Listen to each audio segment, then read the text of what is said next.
कल नगर पालिका उपचुनाव का मतदान संपन्न हो चुका है और जिसका सभी को इंतजार था मतगणना का, कल दिनांक 17 तारीख को सुबह 8 बजे से मतगणना प्रारंभ हो जाएगी।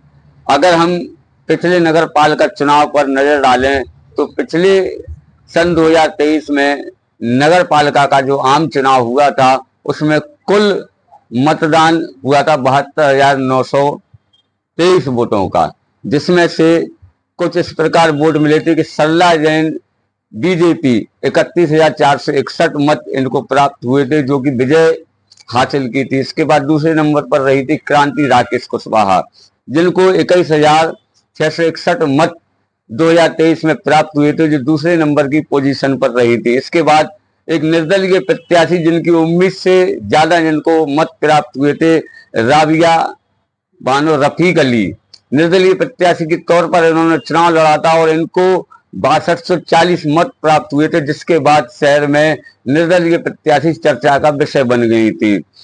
अरुणा हरिबाबू शर्मा की अगर हम बात करें तो समाजवादी पार्टी से 2023 के आम नगर निकाय चुनाव में हरिबाबू अरुणा शर्मा ने समाजवादी पार्टी से चुनाव लड़ा था, जिनको 4180 मत प्राप्त हुए थे और जो चौथे नंबर पर रही थी। इसके बाद हम कांग्रेस पार्टी की 2023 की चुनाव की बात करें तो निधि राम नरेश दुबे ने चुनाव चिन्ह हाथ के पंजे से चुनाव लड़कर 2673 मत प्राप्त किए थे।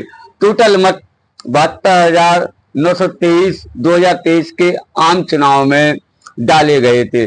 अगर हम नगर निकाय की उपचुनाव की बात करें तो बहुत ही कम मतों का प्रयोग किया गया, बहुत ही कम परसेंट में वोट डाले गए। टोटल 2025 में अगर हम नगर निकाय के उपचुनाव की बात करें तो 36.92% ही वोटिंग हो सकी, जिसमें टोटल करीब 48,325 वोट कल सुबह 7 बजे से शाम 5 बजे तक डाले गए, जो कि एक चिंता का विषय है। कम मतदान होना आखिर क्या वजह रही?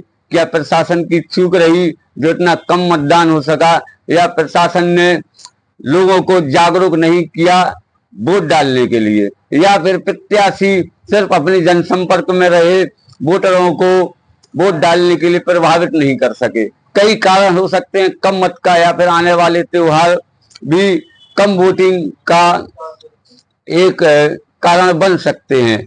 कुल मिलाकर बात की जाए अगर मतदान की तो 48,325 मत डले, जिसमें 4 प्रत्याशियों ने अपनी किस्मत आजमाई। भारतीय जनता पार्टी से पूर्व नगर पालिका अध्यक्ष सरला मुन्नालाल जैन की पुत्र वधू श्रीमती सोनाली विवेक जैन ने अपनी किस्मत आजमाई, तो वहीं समाजवादी पार्टी इंडिया गठबंधन से नीलम आशीष चौबे जी मैदान में थी। और अगर हम निर्दलीय प्रत्याशी की बात करें तो 2 निर्दलीय प्रत्याशी भी मैदान में थे, लेकिन मुकाबला भारतीय जनता पार्टी और इंडिया गठबंधन की प्रत्याशी नीलम आशीष चौबे के बीच में कड़ा देखने को मिला।